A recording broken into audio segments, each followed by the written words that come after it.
জান্নাতের সার্টিফিকেট প্রাপ্ত সাহাবী তালহা ইবনে ওবায়দুল্লাহ রাদিয়াল্লাহু আনহুম প্রতিদিন নবীজির পেছনে ফজরের নামাজ পড়তেন, কিন্তু নামাজে সালাম ফিরানোর সাথে সাথেই তিনি মসজিদে না বসে তাড়াতাড়ি বাড়ি চলে আসতেন।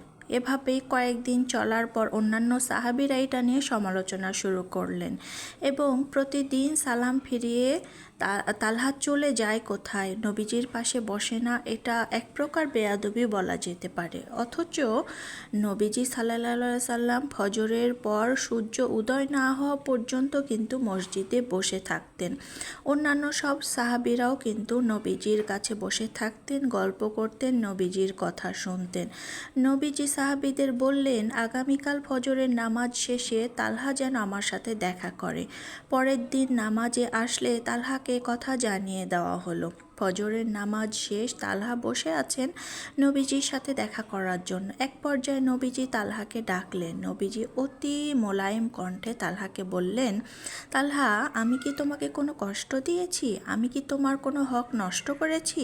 এ কথা শুনে তালহা কেঁদে ফেললেন এবং বললেন, হে আল্লাহর রাসূল, আমার জীবন আপনার জন্য উৎসর্গ হোক, আপনি আমার কোনো হক নষ্ট করেননি। নবীজি সাল্লাল্লাহু সাল্লাম বললেন, তাহলে তালহা, তুমি প্রতিদিন নামাজ শেষে আমার কাছে না বসে চলে যাও কেন?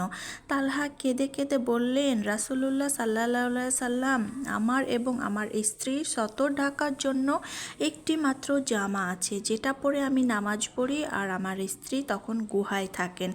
স্ত্রী যখন নামাজ পড়েন আমি তখন গুহায় থাকি। এক্ষেত্রে ফজরের নামাজের সময় একটু অসুবিধা হয়ে যায়। ইয়া রাসূলুল্লাহ, ফজরের নামাজে আসার সময় আমি আমার স্ত্রীকে একটা গুহায় রেখে এসেছি। এমত অবস্থায় আমি যদি নামাজ শেষে এখানে বসে থাকি তাহলে আমার স্ত্রীর নামাজটা কাজা হয়ে যাবে। এজন্য আমি নামাজ শেষে তাড়াতাড়ি দৌড়ে চলে যাই। তালহার কথা শুনে আল্লাহর রাসূল দর করে কেঁদে ফেললেন। নবীজির দাড়ি বেয়ে বেয়ে চোখের পানি পড়তেছে। সাথে সাথে নবীজি তালহাকে জানিয়ে দিলেন, তালহা, নিশ্চয়ই তুমি জান্নাতে যাবে। আল্লাহু আকবার, সুবহানাল্লাহ।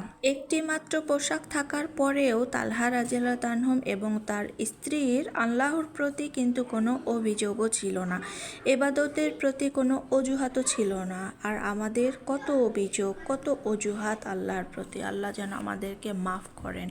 ইবাদতে আমাদের যেন কোনো অভিযোগ না আসে, এটা সবসময় আমাদেরকে খেয়াল রাখতে হবে। আমরা সারাক্ষণ দুনিয়ার আনন্দ উল্লাসে মশগুল থাকি, ইবাদতের প্রতি আমরা কতটা মনোযোগী বলুন তো? আল্লাহ যেন আমাদেরকে ইবাদতের প্রতি মনোযোগী হওয়ার জন্য যেন তৌফিক দান করেন। সবাই আমিন বলে যাবেন।